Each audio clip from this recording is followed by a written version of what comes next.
Shalom sahabat Alkitab sekalian, selamat datang dalam program Bincang Alkitab, program bincang santai dan interaktif yang dibahas oleh Lembaga Alkitab Indonesia. Tentu saja kita selalu membahas tema-tema yang selalu relevan dan menarik menurut perspektif Alkitabiah. Dan sahabat Alkitab sekalian, pada hari ini secara khusus kita akan membahas sebuah tema yang dekat dengan kehidupan kita sesungguhnya ya, dan tema ini yang mungkin beberapa di antara sahabat Alkitab sempat terpikirkan, yaitu tentang Kanaan bukan tanah kosong. Nah, kita akan membaca ulang kisah Abraham. Dan bersama saya telah hadir Bapak Hortensius Florimon Mandaru. Selamat siang, sore Pak. Selamat siang Ibu Pendeta, selamat siang sahabat Alkitab dimanapun berada. Baik, terima kasih kehadirannya Pak Tensi dan juga sahabat Alkitab sekalian. Seperti biasa, selama kurang lebih 1 jam ke depan kita akan mendengarkan pemaparan materi terkait tema kita hari ini untuk membaca ulang kisah Abraham menurut perspektif Akamsi ya. Anak kampung sininya Kanaan maksudnya gitu. Dan sebelum kita masuk pada pembahasan lebih lanjut, kita akan saksikan terlebih dahulu tayangan informasi berikut ini.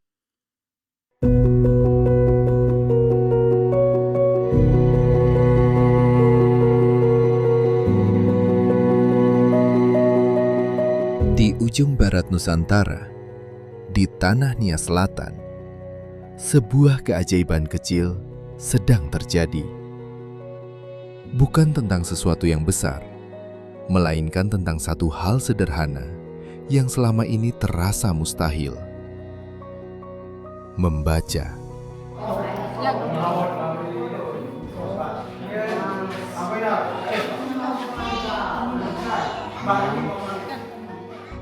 Selama ini, huruf adalah misteri. Kalimat terasa begitu jauh. Namun melalui program pembaca baru Alkitab, perlahan mereka mulai membaca. Terbata, namun penuh harapan. Dan di saat itu terjadi, ada sukacita yang tak bisa disembunyikan. Ini bukan sekadar belajar membaca. Ini adalah pemulihan martabat. Ini adalah terang yang mulai menyala. Ketika seseorang bisa membaca, ia mulai memahami hidupnya dan mengenal firman Tuhan secara pribadi. Program di Nia Selatan akan segera selesai. Namun terang ini tidak boleh berhenti di sini. Ia harus terus berjalan, menjangkau mereka yang masih menanti. Perjalanan membawa kita ke Alor, sebuah negeri yang indah namun penuh keterbatasan. Di balik keindahannya, masih banyak yang merindukan kesempatan untuk bisa membaca. Hari ini, lebih dari 1.200 orang sedang menanti. Menanti kesempatan yang sama untuk belajar, untuk memahami, dan untuk mengenal firman Tuhan. Mereka mau ke sekolah itu mereka harus langgar kali 2-3 kali. Jadi kadang-kadang kita lihat juga kasihan. Hari ini kita bisa menjadi jawaban bagi mereka yang menunggu. Mari lanjutkan estafet terang ini dari Nia Selatan menuju Alor.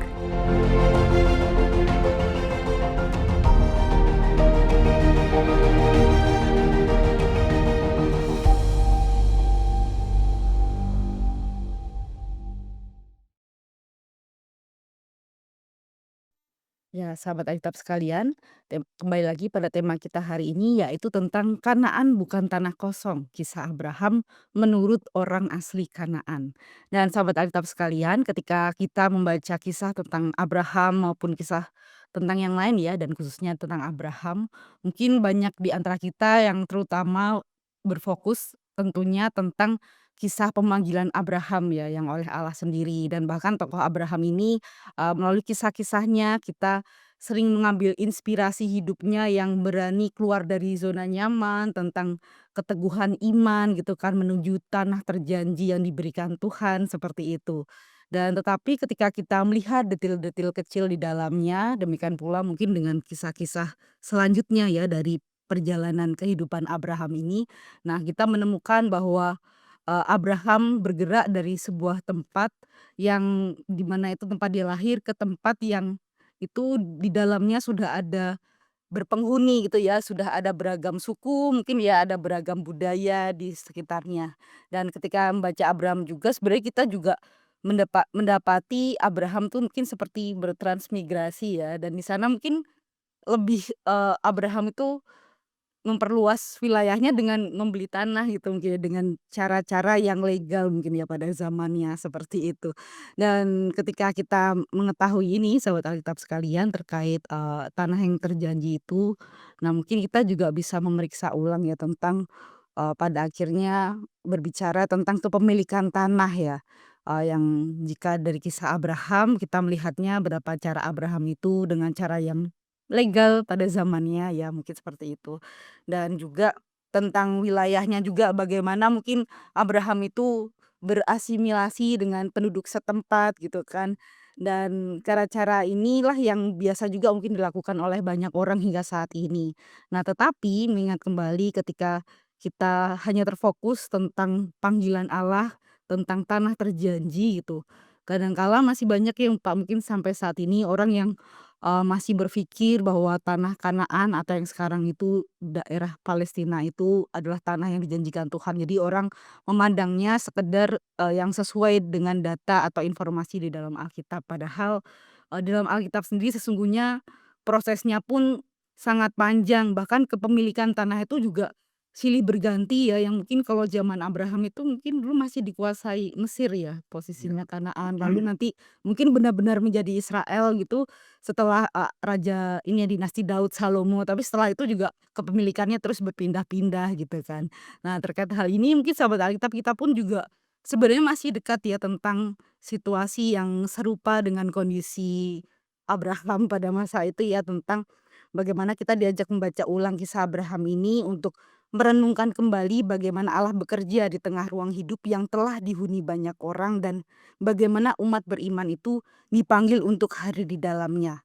Dan bagi kita yang hidup di Indonesia, sebuah negeri yang dihuni oleh beragam suku, budaya, komunitas yang telah lama hidup dan berdampingan, dan pertanyaan tentang alam, tanah tempat tinggal ini, tentu bukan hal yang asing gitu kan.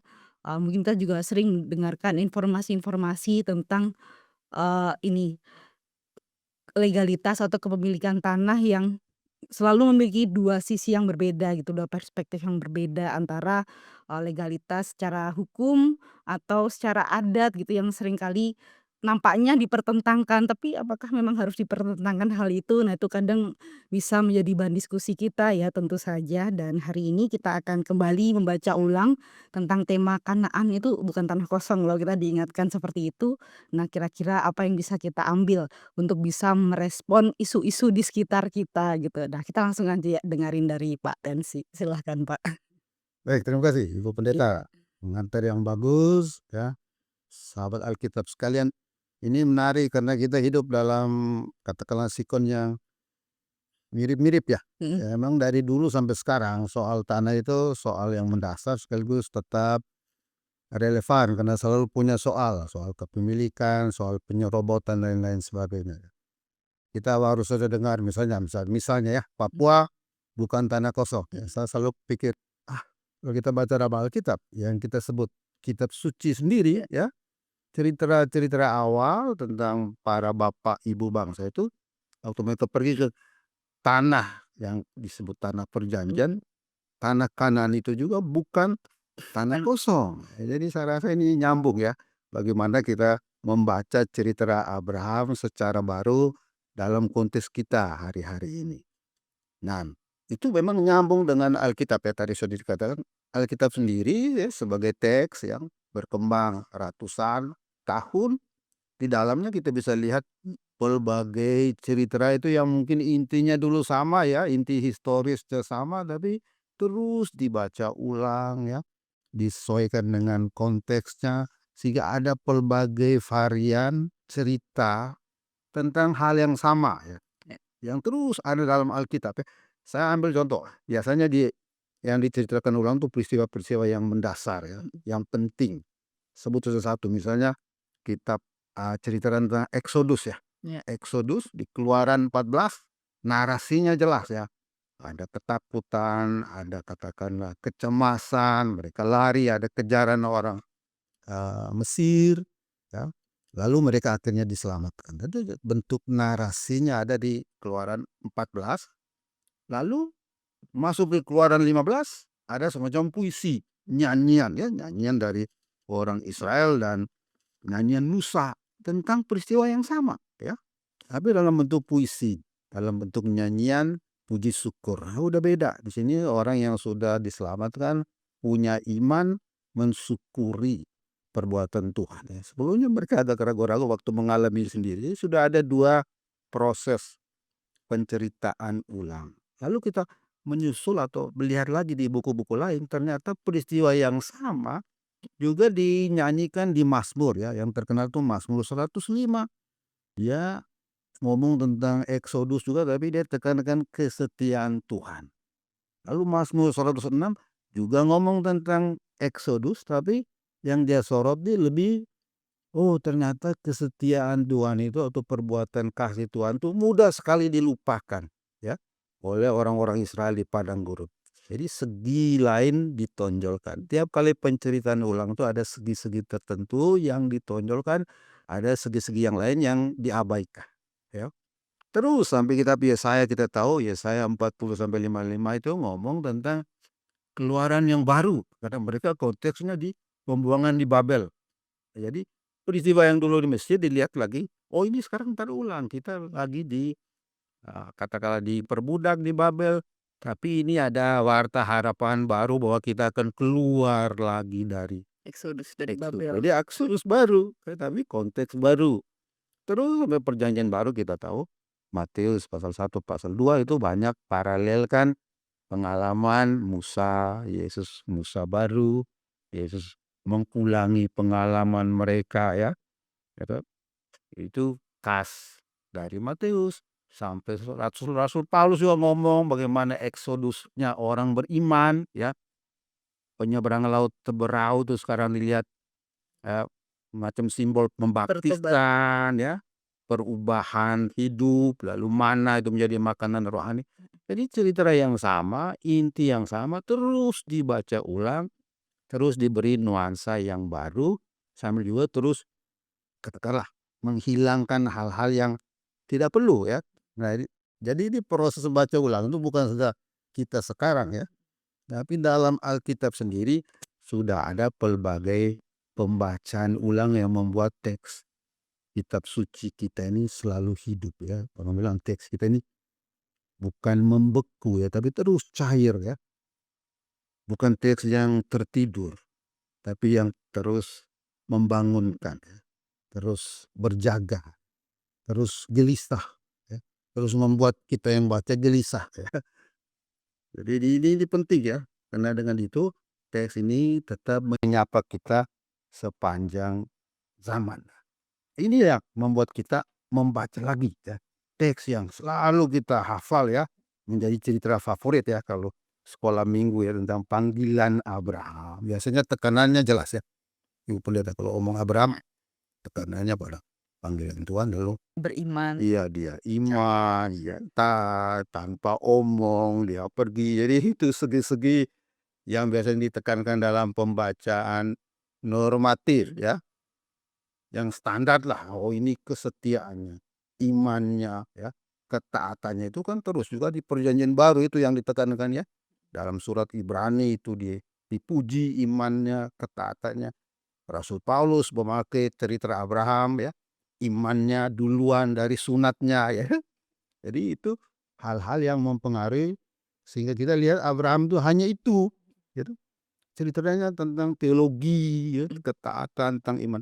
Tapi mungkin ada sisi lain ya, sisi yang konkret aja ya. Bagaimana dia pindah ke tanah itu yang kita akan lihat bersama hari ini, terutama dari segi mereka yang di sana.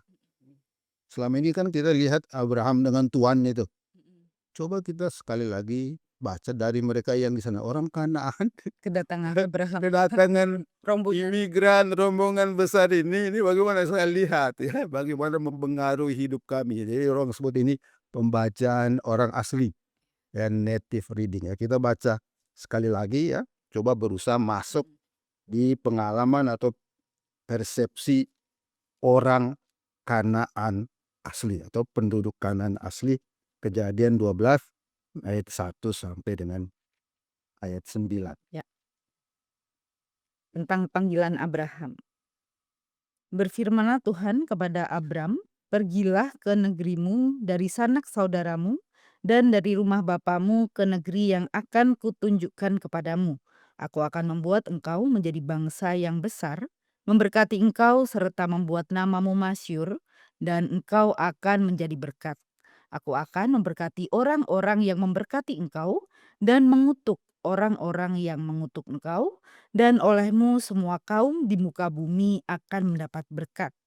Lalu pergilah Abram seperti yang difirmankan Tuhan kepadanya, dan Lot pun ikut bersama dia.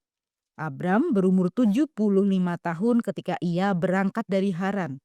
Abram membawa Sarai istrinya, Lot anak saudaranya, dan segala harta benda yang mereka kumpulkan, serta orang-orang yang mereka peroleh di Haran. Mereka berangkat ke tanah Kanaan, lalu sampai di sana. Abram berjalan melalui negeri itu sampai ke suatu tempat dekat Sikem, ke pohon tarbantin di More. Waktu itu orang Kanaan tinggal di negeri itu. Ketika itu Tuhan menampakkan diri kepada Abram dan berfirman, "Aku akan memberikan negeri ini kepada keturunanmu." Lalu di situ ia mendirikan mezbah bagi Tuhan yang telah menampakkan diri kepadanya.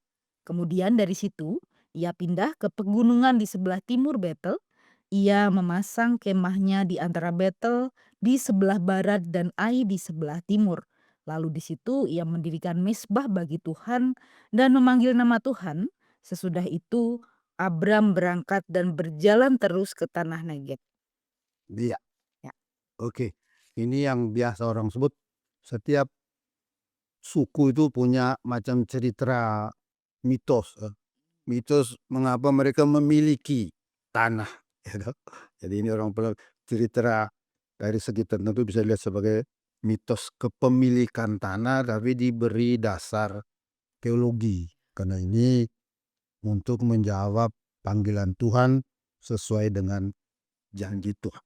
Tadi kita lihat bahwa dia memang sebenarnya sudah sejak pasal 11 ya, mereka sekeluarga itu sudah mau pindah ke Kanaan ya. Tuhan di pasal 12 ini hanya bilang pergi ke tempat yang akan kutunjukkan. Jadi tidak ada konkretnya di mana. Abraham yang ambil inisiatif.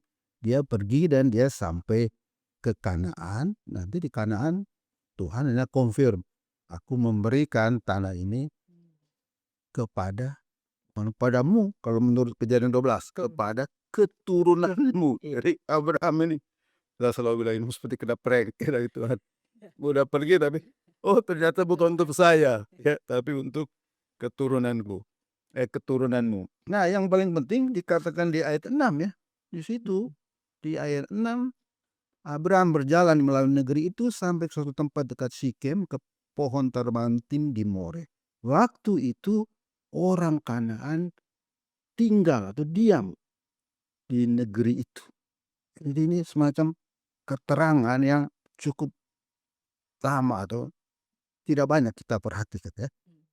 Jadi kita seakan-akan terlena dengan tema-tema besar tentang janji Tuhan, tentang iman Abraham, tentang ketaatannya, lupa bahwa ternyata tanah ini sudah berpenghuni. Orang bilang ini bukan tanah kosong ya. Jadi Kanaan itu bukan tanah kosong ya.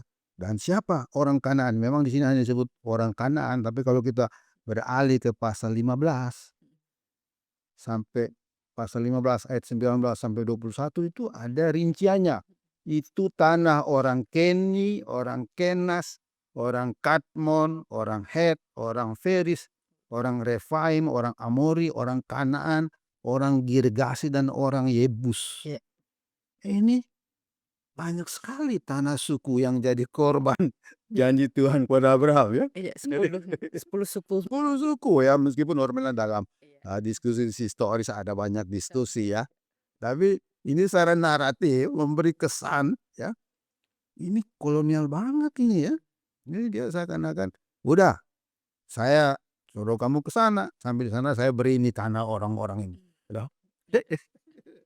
Itu yang mau kita lihat segi ini. Untuk mereka ini gimana ini? Orang ini tiba-tiba datang dan juga Tuhan. Orang bilang Tuhan atau yang ilahi dalam zaman kuno itu selalu teritorial ya, selalu menguasai wilayah tertentu ya. Di Kanaan itu sudah ada Tuhan ilahnya, ilahnya sudah ada El, mereka punya alat tertinggi itu El, ada Asyera, Astarot dan lain sebagainya, tapi bukan YHWH, bukan Tuhan, Tuhannya Allah Israel.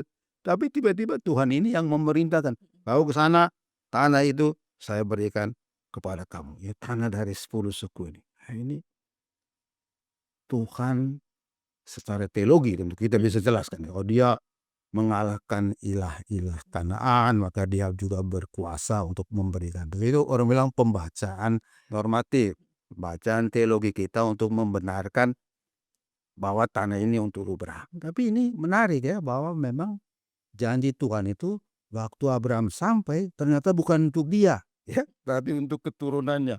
Maka Abraham itu akibatnya apa tadi dikatakan, dia hanya mondar-mandir ya, menjelajahi katakanlah tanah itu. Dia bilang apa tadi di situ ya?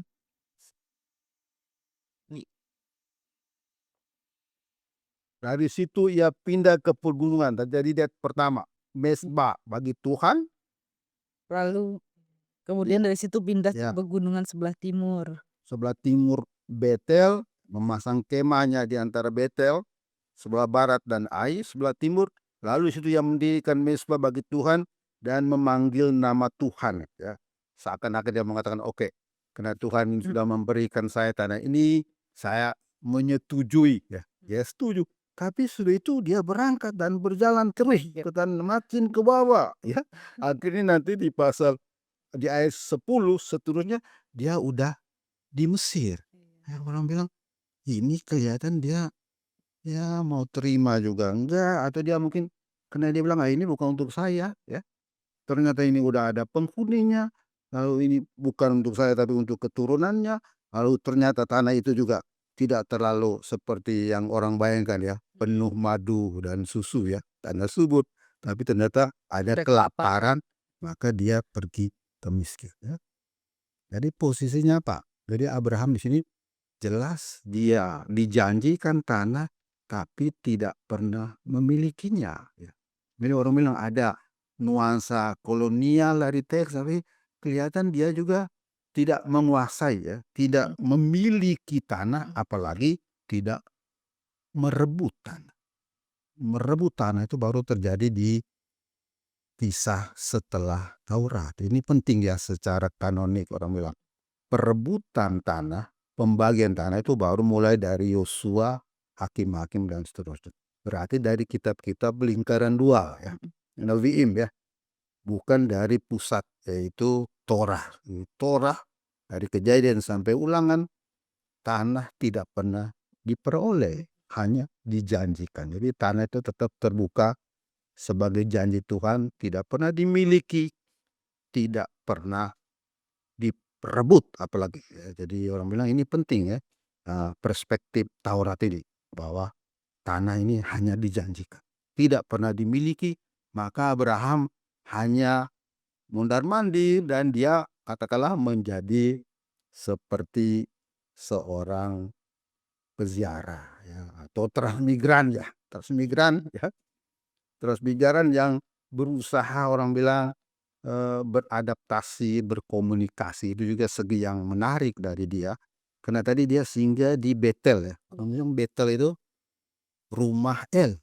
El itu kan dewa atau ilahnya orang Kanaan. Jadi kayaknya dari awal dia sudah berusaha ya, ada semacam bonding ya, secara rohani ada ikatan dengan spiritualitas lokal. Gitu. Ya. Jadi karena kita tahu Yahweh atau Tuhan Allah Israel itu baru katakanlah diwahyukan pada peristiwa Eksodus ya, waktu keluaran. Jadi di tahap ini ya, semacam tahap awal, dalam pengembaraan, dalam peziarahannya, dalam katakanlah prosesnya sebagai imigran, Abraham sudah berusaha ya untuk punya ikatan rohani dengan tanah. Ini saya kira menarik ya. Kadang-kadang orang lupa ya, mendatangkan alat berat, mendatangkan katakanlah ilusi pembangunan, akhirnya coba mengusir, berusaha mengalahkan katakanlah ya spiritualitas lokal yang melihat alam tanah itu secara sakral ya. Ini sakralitas alam yang sekarang coba lagi orang galakkan ya, itu kita hilangkan, karena kita melihat ini sebagai objek aja ya, bukan barang hidup ini komoditi ya. Ya pokoknya kami bisa hancurkan, kami bisa olah. Padahal dulu dia ada orang bilang filsafat atau kearifan lokal yang menghormati alam ya, mereka yang berbicara dengan alam. Mereka ya dalam tanda petik ya, melihat ada penunggu ya, ada kuasa ya, ada pihak yang lebih berkuasa dari kita terhadap alam. Itu yang hilang ya.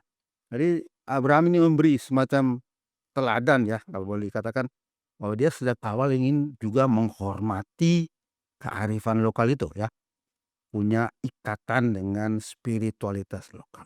Dan jelas dia dari awal bukan ingin menaklukkan ya.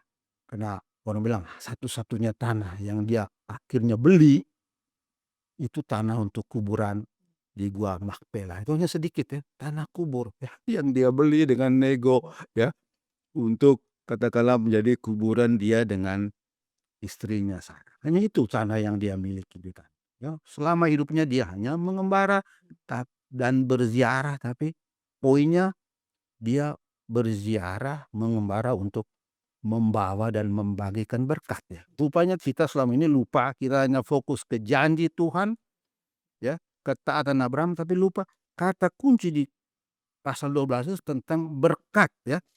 Tadi pasal 12 ayat 23 kan? Iya, yang Aku akan membuat engkau menjadi bangsa yang besar, memberkati engkau. Ya. Namamu masyhur dan engkau menjadi berkat. Aku akan memberkati orang yang memberkati engkau dan mengutuk orang yang mengutuk engkau, dan olehmu semua kaum di muka bumi akan mendapat. Mungkin fungsi berkat ini yang penting ya. Dia tampil sebagai seorang peziarah, seorang imigran yang membawa berkat ke tanah tumpangannya. Itu sering kita lupa ya. Dia datang untuk membawa berkat. Bahasa berkat biasanya bukan bahasa paksaan, bukan bahasa kuasa toh, bahasa solidaritas, bahasa membagi berkat. Jadi itu perlu penting ya, meskipun kita harus selalu awas ya, karena berkat itu penuh jebakan dan penuh beban. Ya, karena berkat untuk yang satu bisa dianggap kutuk oleh yang lain. Ya, sering kita harus hati-hati ya. Yang kita konsepkan sebagai berkat untuk daerah itu de facto bisa menjadi kutuk untuk penduduk di sana ya. Karena itu berkat dalam Alkitab juga sering dirasa beban ya. Musa diberi tugas dia rasa beban. Yeremia dia menolak, Yesaya dia menolak, dia rasa membawa berkat Tuhan itu harus hati-hati karena sering itu bisa berubah atau diterima sebagai kutuk oleh orang lain ya. Karena itu dua hal yang orang bilang harus perhatikan ya. Berkat itu bisa jadi jebakan, bisa jadi beban, bisa jadi kutuk ya. Sesuai dengan verba Ibrani ya, barak itu kan bisa berkat, bisa artinya kutuk. Ya kira itu yang harus kita lihat ya. Dia sebagai peziarah, imigran itu tidak kolonial ya. Dia ingin berbagi berkat, ingin katakanlah menyesuaikan diri dengan kearifan lokal ya. Dia bukan tipe feodalis, nanti dia juga membagi tanah dengan Lot ya. Dia menolong orang-orang ya, raja-raja setempat, bersekutu dengan raja-raja lokal untuk melawan penindasan ya. Ada cerita itu ya di Kejadian 18 ya. Dia bersekutu dengan banyak raja-raja lokal untuk melawan raja-raja yang mau menguasai mereka. Jadi bersekutu melawan penindasan. Juga dia berbagi sumur dengan Abimelek ya, itu orang bilang itu tanda-tanda bahwa Abraham dan keluarganya ingin berbagi berkat, berbagi kesejahteraan. Dia bukan tipe penguasa, bukan tipe kapitalis, bukan tipe feodalis. Saya rasa itu hal-hal yang perlu ya kita angkat dalam membaca ulang cerita itu ya. Tidak hanya berfokus pada ketaatan, pada janji Tuhan, pada iman, tapi hal-hal yang berkaitan dengan relasinya dengan penduduk lokal. Itu saya kira yang kita mau angkat dalam yang kali ini. Baik, terima kasih banyak Pak Tensi ya, sahabat Etap sekalian ya, kita telah mendengarkan bahwa ya ini kadang dimensi yang menarik seperti yang terakhir disampaikan tentang bagaimana kemanapun Abraham berpindah-pindah itu Pak ya, ada satu hal yang dikerjakan yaitu dia menjadi berkat bagi tempat yang dia singgahi seperti itu ya. Nah mungkin ini yang juga perlu kita angkat juga ya karena mungkin kalau dengan kondisi yang lain, kisah yang lain, ketika orang datang bertransmigran gitu kan, atau mendatangi suatu wilayah yang dianggap kosong gitu. Nah, apakah di tempat yang baru itu dia membawa berkat gitu kan, atau justru mendatangkan kutuk gitu kan. Nah, tapi dari kisah Abraham kita bisa ini yang mengambil highlight ya sahabat Alkitab sekalian bahwa tadi ditekankan juga sifatnya bukan kolonialisme gitu kan yang dilakukan Abraham, tapi lebih dari itu dia menjadi berkat itu tadi karena memang tanah yang dijanjikan Tuhan pun bukan buat Abraham pada dirinya sendiri tapi untuk keturunannya. Dan sebelum kita lanjut pada diskusi ya sahabat Alkitab sekalian, kita terlebih dahulu akan menyaksikan informasi tentang Alkitab bahasa isyarat. Nah, silahkan disaksikan.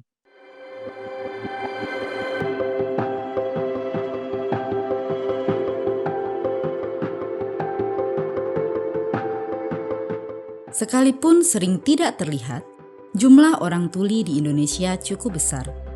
Menurut situs Pusat Bahasa Isyarat Indonesia atau Pusbisindo, ada lebih dari 2,5 juta orang tuli. Tanpa kita sadari, mereka mungkin juga ada di sekitar kita, di gereja ataupun persekutuan kita. Orang yang bisa mendengar akan bertanya, untuk apa harus ada Alkitab bahasa isyarat? Mereka menyangka orang-orang tuli bisa membaca karena mereka bisa melihat. Anggapan bahwa orang tuli bisa membaca dan memahami Alkitab dengan mudah ternyata salah.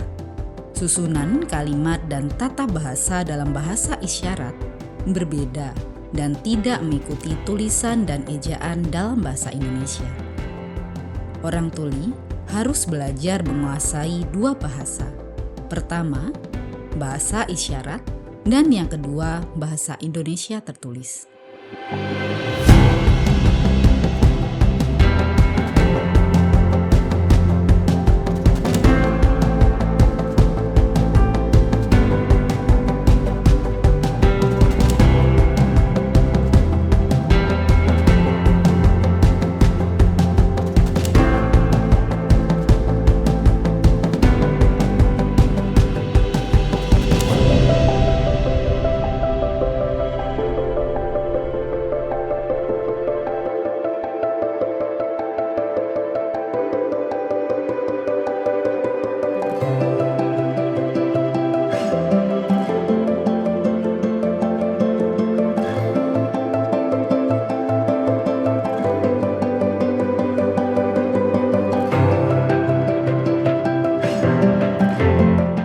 Program Alkitab dalam bahasa isyarat sudah lama dinanti. Ini akan menjadi kado yang istimewa bagi teman-teman tuli.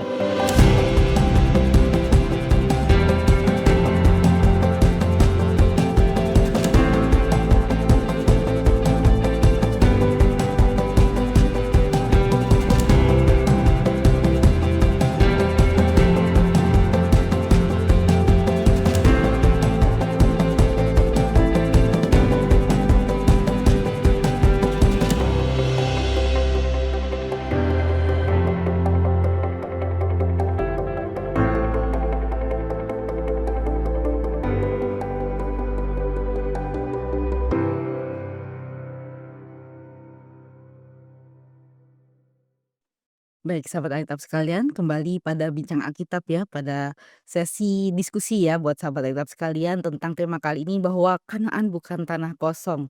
Dan tadi juga kita bisa melihat tentang konsep tanah perjanjian juga itu ya Pak.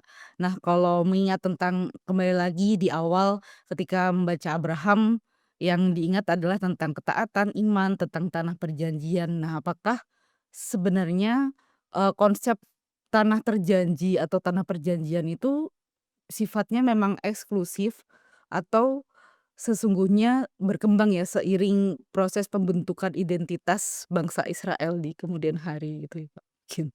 Ya, tentu dalam proses sosiologinya begitu ya. Iya. Ya, meskipun tadi saya singgung sedikit dari segi, eee, tanah ya, kalau kita lihat secara kanonik, eee, cara memandang tanah itu agak berbeda. Dalam 5 kitab Musa yang notabene untuk orang Yahudi itu menjadi core ya, menjadi inti, Mhm. jangan lupa kepelbagaian Yahudi itu dipersatukan oleh Taurat ya.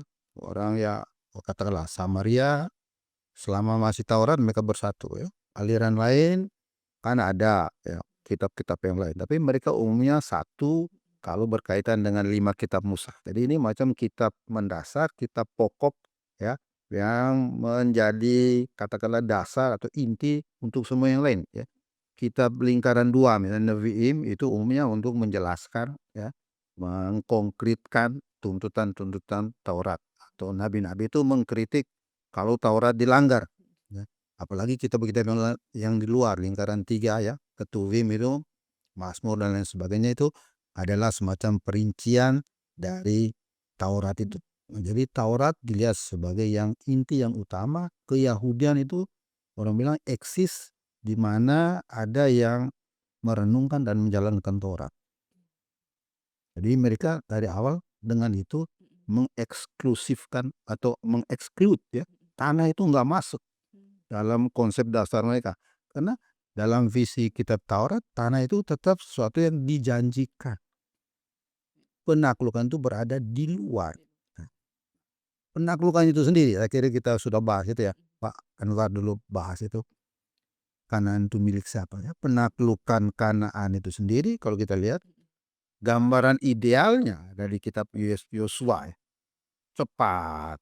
Tetapi kalau kita lihat kenyataan itu mungkin lebih konkret di kitab Hakim-Hakim ya, di mana tanah itu dikuasai secara lokal aja, lebih banyak kalah lah mereka itu sebenarnya ya, secara di kitab Hakim-Hakim ya, lebih banyak ditindas malah ya.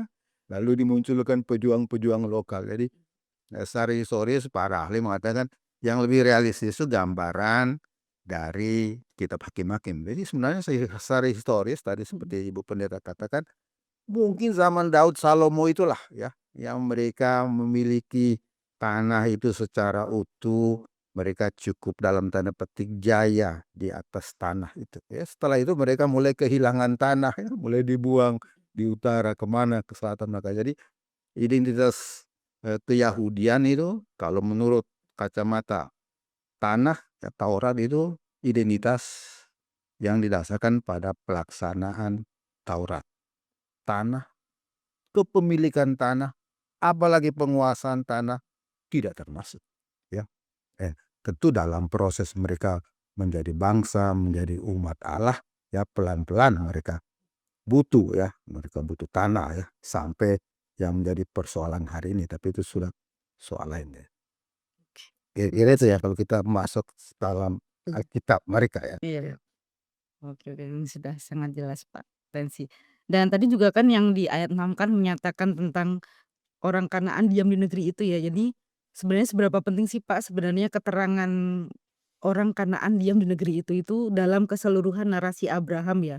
Dan ya kenapa ya sebagian besar termasuk saya ya, seringkali tuh ini terlewatkan untuk mengabaikan untuk membaca detail tersebut ya. Bahkan mungkin dalam pembacaan populer juga. Nah, apakah ini hanya gejala di zaman sekarang atau sebenarnya dari zaman dahulu itu sebenarnya sudah menjadi perhatian khusus karena kan dia juga sudah tercantum ya, tercatat secara eksplisit di Alkitab gitu. Tapi iya, apa apa ya biasanya memberikan pengaruh sehingga, banyak pembaca Alkitab gitu kan yang seringkali melewatkan detail yang secara eksplisit itu gitu dan bagaimana itu berpengaruh ya? Ya itu memang, problem dari katakanlah dari pembacaan teks normatif macam ini ya. Jadi sering kita fix dalam satu pembacaan yang dianggap ini satu-satunya. ini satu-satunya tema, ini satu-satunya inti dari teks ini, ya, dan itu terus diulang ya, dirayakan, diibadatkan ya, dan kita lupa membaca ulang. Makanya tadi di awal perlunya kita membaca ulang teks-teks dasar seperti ini, karena di Alkitab sendiri sudah terbukti bahwa teks yang sama, peristiwa yang sama dibaca ulang ya. Di pembacaan ulang itulah ya, katakanlah dalam konteks yang berbeda-beda, ada detail-detail yang mencuat ya. Makanya orang bilang teks Alkitab itu selalu ada resistensi ya, dan selalu ada negosiasi ya. Ada teks-teks yang kecil yang selalu ingin, dengar dong saya ya. Saya punya pendapat tolong ya. Jadi ya ingin juga bernego ya, supaya kita bisa dapat makna yang lebih utuh dari teks. Saya juga waktu dari dulu nggak terlalu lihat ayat ini, tapi begitu ada konteks sekarang ngomong tentang misalnya kemarin ya, Papua bukan tanah kosong. Oh, dalam Alkitab juga Kanaan itu bukan tanah kosong ya. Padahal ini cerita suci ya. Cerita yang membentuk banyak ya iman kita ya. Tapi karena fokus kita selama ini lebih pada iman, lebih pada ketaatan, lebih pada janji Allah yang juga penting ya secara teologi, bukan tidak penting, Iya. tapi itu sering membuat kita lupa detail-detail lain, aspek lain dari cerita ya. Bagaimana sudut pandang dari mereka yang tinggal di Kanaan ini, kenapa ini pendatang baru ya. Karena itu makanya ada yang melihat ini Abraham pergi ke Kanaan tuh jangan-jangan punya motivasi lain, karena dia nggak ada ngomong tuh. Dia hanya iya aja, dan dia bukan orang miskin, keluarganya punya harta, dia banyak hamba ya. Jadi dalam bahasa rohani dia udah alami berkat itu seperti apa, gitu. Jadi orang bilang jangan-jangan dia memang ingin berkatnya lebih lagi. Itu kan sebenarnya ada motivasi kapitalis, motivasi kolonial. Orang bilang, oh iya hanya ingin kalau bisa berkat yang sekarang saya sudah alami, saya dapat lebih banyak lagi di negeri orang ya. Dengan tadi ya, kalau kita lihat dengan menyingkirkan begitu banyak suku ya, dia akan lebih banyak tanah di sana katakanlah ya. Nah, segi-segi itu yang mungkin menarik ya untuk kita hadirkan ya, karena setiap cerita dalam Alkitab itu ada sisi-sisi yang kadang-kadang orang bungkamkan, ada orang diamkan ya, ada orang sengaja lupakan ya, tapi dia selalu ingin timbul, ya selalu ingin muncul. Jadi teks itu selalu resisten ya. Dia ingin masuk juga bernego supaya makna yang penuh dari firman Tuhan ini keluar ya. Itu sering membantu kita untuk menghadapi konteks-konteks seperti saat ini. Itu yang saya lihat. Terima kasih Pak Danci. Ya, ini jadi tiba-tiba setelah jawaban Pak Danci saya ingat dulu salah satu dosen saya mengatakan kadang kebanyakan orang Kristen tuh sudah tahu sebelum membaca gitu. Jadi kita baca, oh Oh tahu oh ceritanya yang itu gitu kan. Jadi membacanya jadi kurang jeli akhirnya. ini udah fix gitu. Ya, makna yang udah standar Iya. dipasang di sini seperti chip. Jadi udah fix. Jadi nggak ada lagi yang baru ya. Iya. Nggak ada kejutan ya. Padahal ini mesti cerita atau kisah yang harus memberi kita selalu kejutan. Udah Itu baca tadi pelan-pelan gitu. membuat kita gelisah ya, membuat kita mempertanyakan itu. Maka Alkitab itu selalu menjadi teks yang hidup ya. Hidup. Bukan saja makanan rohani, tapi sering membuat orang marah ya, mengkritik. Itu suara-suara kenabian ya. Mungkin gereja atau jemaat-jemaat kita sering lupa itu ya. Ya, suara kritis itu lahir justru kalau orang mendengar semua suara.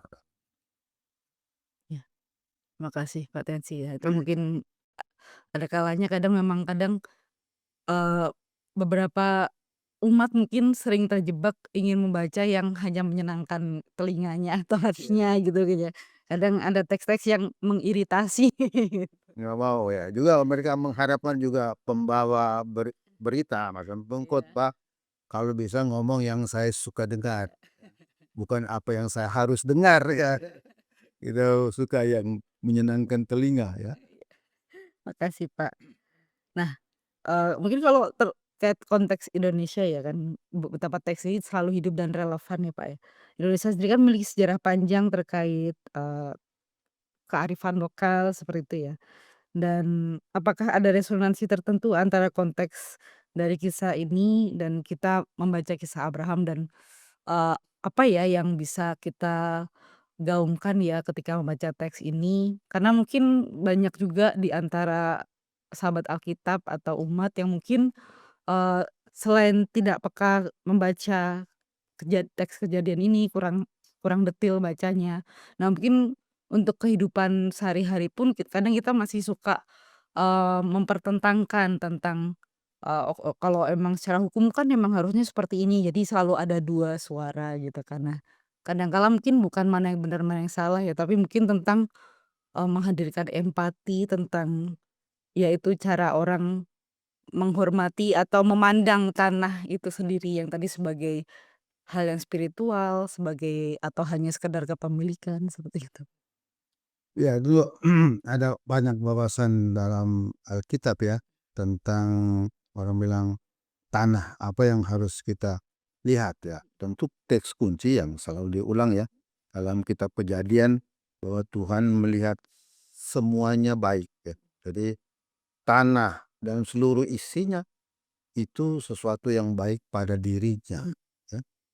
Makanya di Kejadian tuh manusia diciptakan paling akhir ya, minimal yang versi pertama ya. Jadi sengaja ditaruh di akhir ini konsumennya ya kan? Ya. Sehingga hal-hal sebelum itu, tanah dan semua ciptaan itu sudah baik dalam dirinya sendiri ya, sebelum dia bermanfaat untuk konsumen ini kan. Ya. Jadi makanya manusia ditaruh di akhir ya, bahwa semuanya itu termasuk tanah itu sudah baik, sesuatu yang diciptakan secara baik oleh Tuhan dan harus dihormati, harus dijaga ya. Bukan dia baik karena berguna untuk manusia, bukan dia baik karena dia bermanfaat atau berharga bagi manusia. Itu sering mentalitas kita ya, mentalitas ekonomi, mentalitas kapitalis, menilai orang, menilai barang, menilai tanah dari kegunaannya saja ya. Dari segi kapital saja itu kan bahaya ya. Lupa bahwa tanah itu baik dalam diri sendiri, harus dihormati, harus dijaga kelestariannya ya, ekosistemnya dijaga ya, kan dia sendiri hidup ya.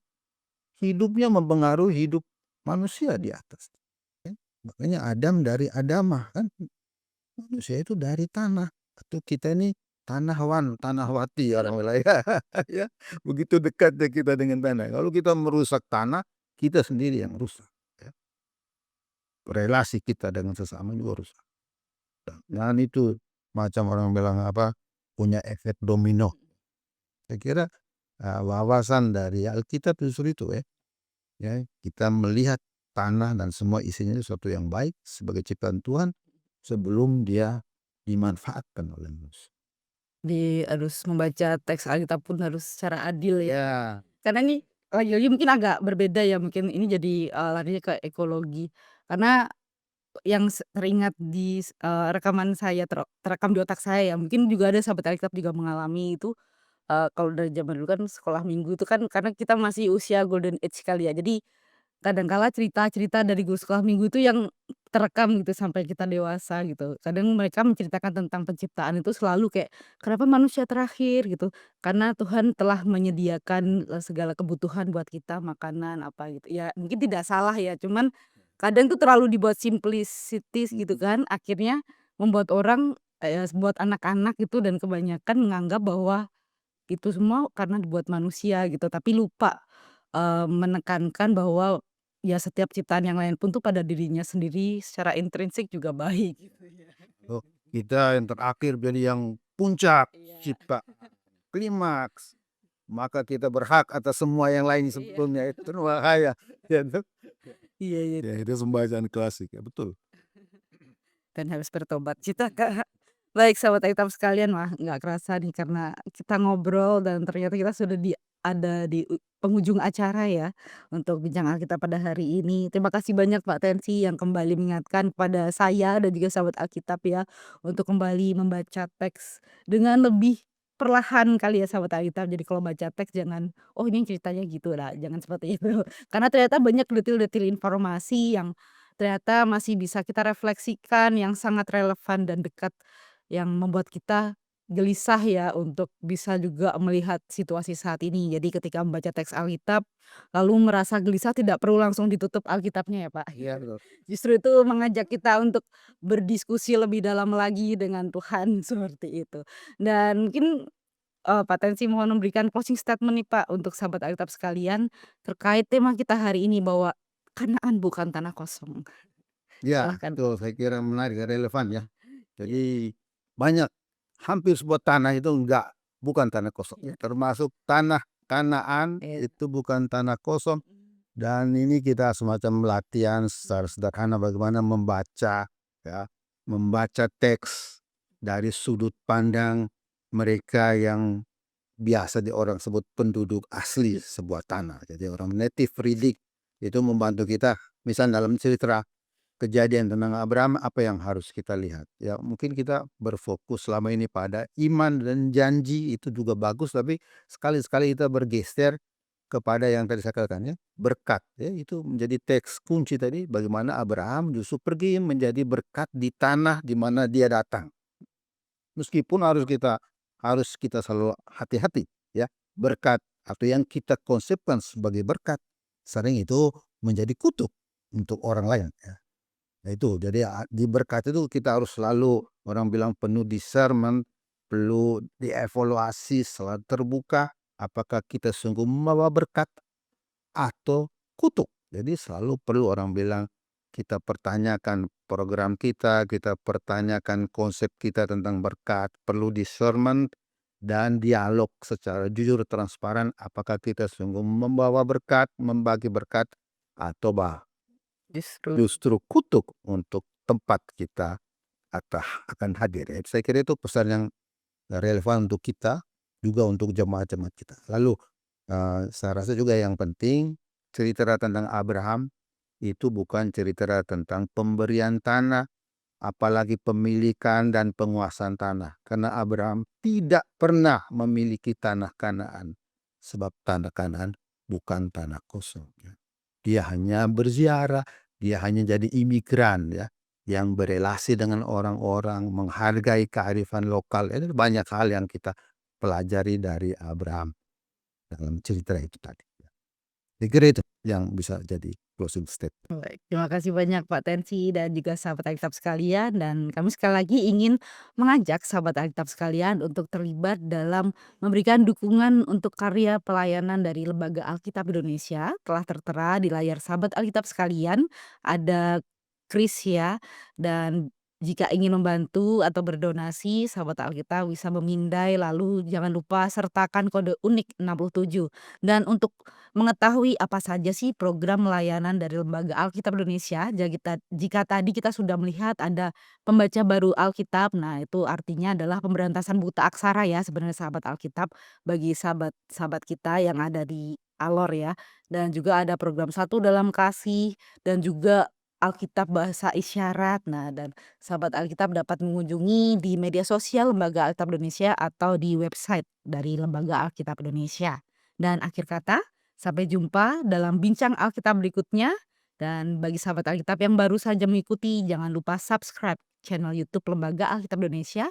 Dan sahabat Alkitab juga boleh loh untuk membagikan link ini untuk kita bisa belajar bersama keluarga, rekan, atau teman untuk senantiasa berdiskusi tentang pendalaman-pendalaman kisah-kisah di Alkitab. Akhir kata, salam Alkitab untuk kita semua. Tuhan Yesus memberkati.